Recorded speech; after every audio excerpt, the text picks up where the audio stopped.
With me today is Vanessa Folkerts, founder and treasurer of the Thame Sherpa Heritage Fund, which was formed to support the rebuilding and development of the Thame Valley community in Nepal after the tragic earthquakes that occurred in the spring of 2015. As many of you know, in 2013 I went to Nepal to climb Tarpuchuli in the Annapurna Sanctuary. During that climb, I became friends with my guide, Sherpa Ang Norbu, who lives in Thame.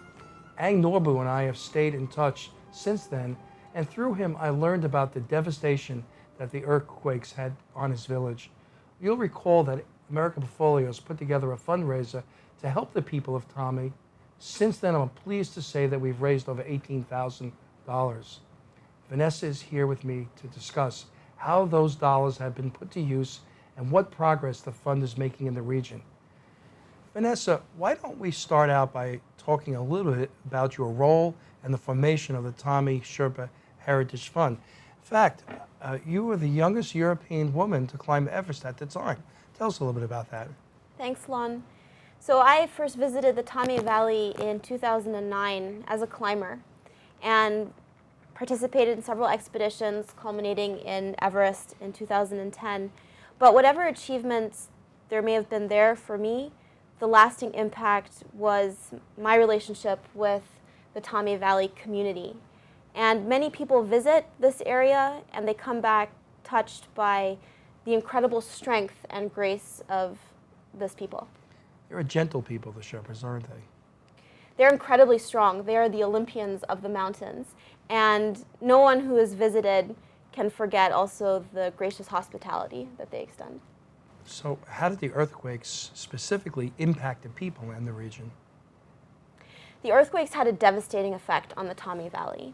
And while fortunately the loss of life was less severe than it could have been, we saw 90% of households lose their homes.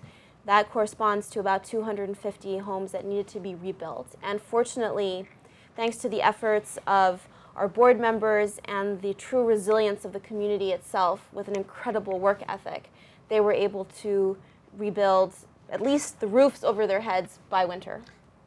Weather, the monsoon season, is this going to affect you? The monsoon had an effect last year, and we're standing on the cusp of the monsoon again. Incredibly, despite the discomfort, people do continue to build in that season. I think it draws attention, though, to the isolation of the Thame Valley, and that's one of the major challenges. Monsoon, through the heavy rainfall, can trigger landslides, which prevent access to the area, and anything needs to be carried either on foot, on yak, or by helicopter, which is extremely expensive. Now, in August of 2015, the Swiss Federal Institute of Technology was brought in to assess reconstruction needs. Tell us about the collaboration with the Swiss. It was very important to all of us that in the rebuilding process, we help people to rebuild better than they had before, because 2 earthquakes hit last year, multiple aftershocks, and the next earthquake is going to come. It's a certainty. So the Swiss Federal Institute of Technology's Earthquake Engineering and Architecture departments became our technical advisors and have developed locally targeted rebuilding techniques that use local materials and are locally cost effective in order to build back safer. So far, the money that's been raised, tell us a little bit about specifically how it's been used. Thanks to our donors, we've raised several $100,000 and are aiming for much more than that because of the high expense of building in this valley. We decided to focus on community assets so that while we support individual efforts as well, we want to make sure that the schools, the community centers do not get left behind, and that in fact they become model building projects from which everyone else can learn and could be replicated in neighboring valleys. So what's your goals, your long-term goals for sustainability?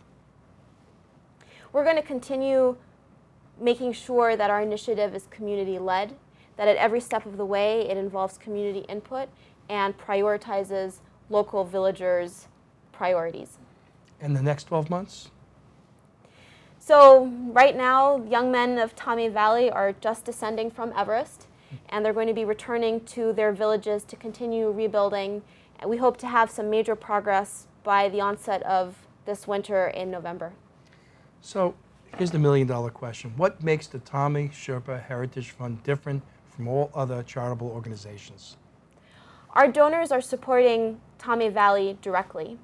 All of the money that we receive goes directly to the village, to our projects, and at the same time, we also maintain the highest standards of financial accountability and governance.